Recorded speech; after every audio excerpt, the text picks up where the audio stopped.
In this video, I'm going to show you guys how you can let your PC read your PDF files for you and then you listen to them. So it's very much simple and easy. This is a feature in Microsoft Edge browser that I'm going to show you guys.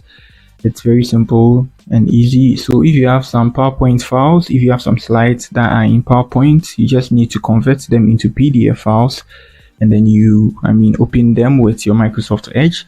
So when you open them here, all you need to do is just look at this. You can see read aloud. So the name of the feature is read aloud. So you just tap on this here. It's going to take some time to load.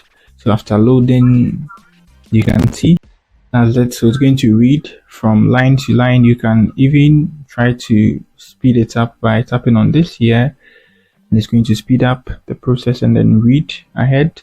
You can also change the voice options here. You can move to fast, you can move it to normal, you can change the voice to a different voice. You can see this is, if you want a male voice, you can change it to Sam Online and the rest. So that's it.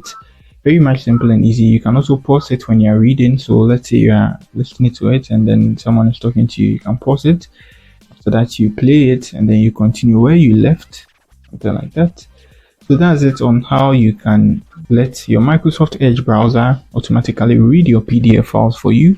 So just like I said, currently you can't do this for other files, but then you can convert these files by using online tools. You can search PowerPoint to PDF converter and then you just convert them into PDF and then open them with your Microsoft Edge. You can see this is Microsoft Edge, and then on here you just scroll up and then you tap on the A with the wave button there. Let me close it for you guys to see. So the A with the close button here, which is the read aloud feature, and you're good to go.